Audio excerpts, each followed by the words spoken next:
आपको याद होगा कि कश्मीर की आजादी को मुद्दा बनाकर आंदोलन होते थे।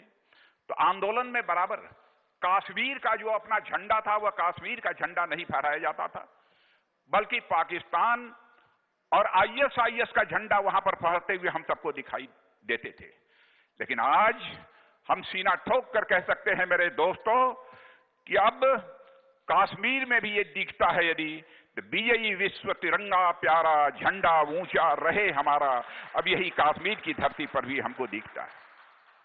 और मैं यहां इस बात की भी चर्चा करना चाहूंगा।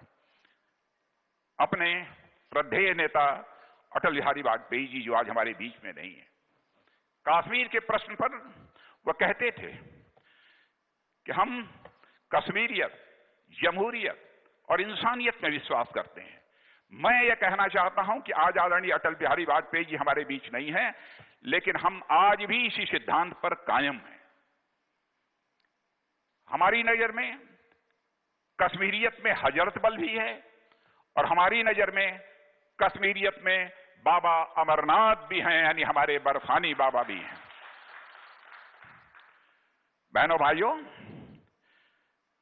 बहुत बड़ा काम इस सरकार ने 1 वर्ष के अंदर किया है।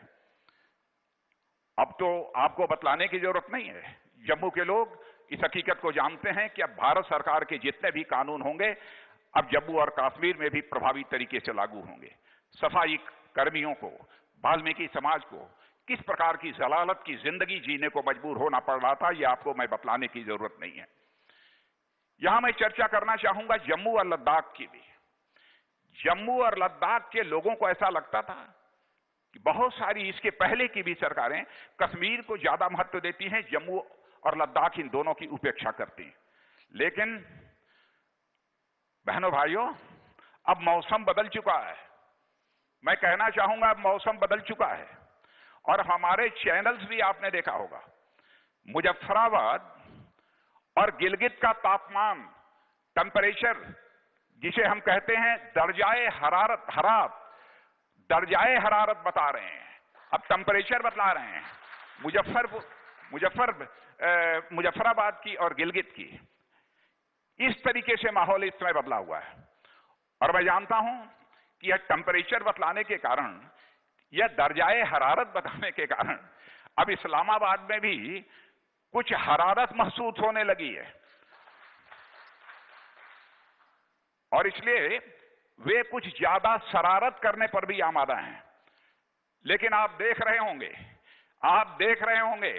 कि हमारे सेना के जवान, हमारे अर्धसैनिक बल, हमारे जम्मू कश्मीर के पुलिस और इंटेलिजेंस के म्यूचुअल कोऑर्डिनेशन से उनकी शरारत का मुंहतोड़ जवाब जम्मू कश्मीर की धरती पर दिया जा रहा है। मेरे बहनों भाइयों, 370 हटने के बाद 1-2 नहीं, जम्मू कश्मीर की तकदीर को बदलने के लिए, उसकी तस्वीर को बदलने के लिए कई महत्वपूर्ण काम हुए हैं। मुझे यहां तक याद है लगभग 50 बड़े काम 30 दिनों के अंदर ही सरकार ने घोषित किए हैं। हमारे डॉक्टर जितेंद्र सिंह जी अभी एम्स की चर्चा कर रहे थे, आईआईटी की चर्चा कर रहे थे, आईआईएम की चर्चा कर रहे थे, 6 नए मेडिकल कॉलेज खुल गए। क्या कोई यह कल्पना कर सकता था? 2 सेंट्रल यूनिवर्सिटीज का जम्मू कश्मीर में होना। बहुत सारे राज्य इस हिंदुस्तान में जहां पर कि एक भी सेंट्रल यूनिवर्सिटी नहीं है, लेकिन हमारी सरकार ने जिस तरीके का एक भेदभाव हुआ था जम्मू कश्मीर के साथ, उसको देखते हुए 2 सेंट्रल यूनिवर्सिटीज देने का भी फैसला किया। यानी सब मिला जुलाकर मुझे कहना हो तो मैं कह सकता हूं कि हमारी जो सरकार है, उस सरकार में विकास, जम्मू कश्मीर का विकास ये हमारी प्रायोरिटी है, जम्मू कश्मीर का विकास ये हमारी प्राथमिकता है। यह संदेश देने में हम कामयाब रहे हैं। और मित्रों, मैं कह सकता हूं आगामी 5 वर्षों में हम लोगों की कोशिश है जम्मू कश्मीर की तस्वीर इतनी बदल जाएगी जम्मू कश्मीर की तकदीर कि पीओके के लोग भी आपसे रश्क करेंगे पीओके के लोग भी कि काश हम भी इस वक्त भारत में होते तो हमारे दिन भी बदल जाते। या पीओके के लोग भी यह रस करते। आगे क्या होगा, प्रतीक्षा कीजिए मेरे बहनों भाइयों। पीओके से ही मांग होगी कि हम भारत के साथ रहना चाहते हैं, अब पाकिस्तान के कब्जे में नहीं रहना चाहते हैं। और मैं समझता हूं कि जिस दिन यह होगा